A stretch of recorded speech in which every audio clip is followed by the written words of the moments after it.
Shri Rwngwra Narzary, Member of Parliament, Rajya Sabha from BTR, Assam. We will walk through the speech he made in the Parliament on July 3, 2024, on the occasion of motion of thanks to the President's address. Please join with me. I now call upon the members whose names have been received for participation in the discussion.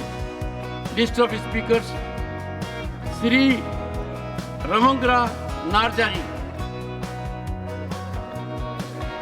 Please, no. I'll go back. No, please, no. Honorable Chairman, sir, thank you for giving me opportunity to speak on the motion of thanks to the President's address. I rise to say in support of motion of thanks, sir. Sir, the President's address in the joint sitting of both the Houses of Parliament can be called as visionary roadmap of Narendra Modi government for Viksit Bharat, carrying clear vision and direction for taking up the country to a new dimension.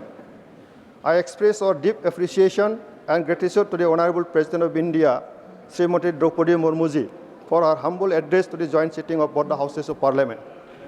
Honorable Chair, I, on behalf of my party, United People's Party Liberal, would like to congratulate Honorable Prime Minister of India, Shri Narendra Modi ji, for his indomitable leadership, enabling him to assume third consecutive term as Prime Minister of India. I express my sincere gratitude and honor to him and his entire team of government. Sir, the government of India, led by Narendra Modi ji, has left no stone unturned to touch every nook and corner of the country's need of the people, and the nation wanted Modi ji for a secure and developed Bharat, and that is why people of the country once again come out to take NDA government and see Narendra Modi ji as Prime Minister for third time for the great nation like Bharat. Sir, I must appreciate the Honorable Prime Minister Modi ji for his comprehensive and inclusive policy towards the development of northeastern region of the country, which are reflected in the President's address again.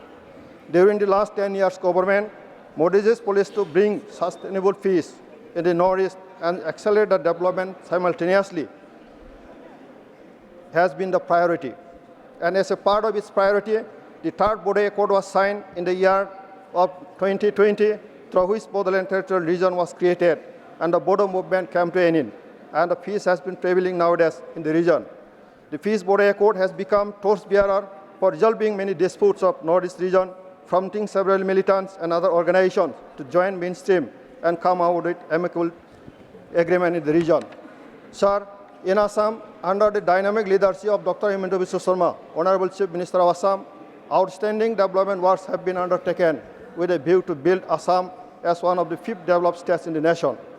People of Assam expressed, reaffirmed hope and aspiration upon Dr. Sarma by signifying their thumping support in the last Lok Sabha election, where 11 out of 14 seats won by the NDA under the leadership of Dr. Sarma. Sir, Bodoland Territorial region was created under the provision of 6th schedule to the Constitution of India, comprising near about 4 million people of various caste, creed and religion. The people of Bodoland, under the leadership of Shri Pramod Bodo as Chief Executive Member, are living peacefully with harmony and integrity in the region after immediate accord. Please Sir, conclude. 30 seconds. Conclude. Sir, while supporting the motion of thanks, People's President address, I would like to call upon the government of India to make it convenient to provide a little space for accomplishment of Bodo Accord 2020 in the government's 100 days agenda. Sir, under the Shri Rwngwra Narzary is requesting the newly formed central government to accommodate Bodo Accord 2020 in the 100 days central government agenda. Bodo Accord was signed on January 27, 2020, 4 years ago. Hydrocarbon Vision 2030, Shri Rameswar Teli, the then MOS of the Hydrocarbon Vision 2030, Shri Rameswar Teli, the then MOS of Minister of Petroleum and Natural Gas announced Government of India's decision to finance and support BGR Bongaigaon Oil Refinery expansion 2.7 to 5 metric ton million. Thank you. 17 November. Thank you. 30 seconds. 17 November 2021. Honorable Shri Niranjan VC. Honorable Niranjan VC. Please. Here is the synopsis of the speech. I have highlighted the important point in yellow.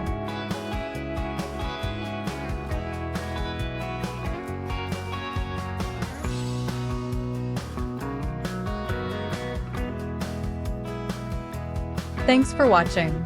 Kalumbai.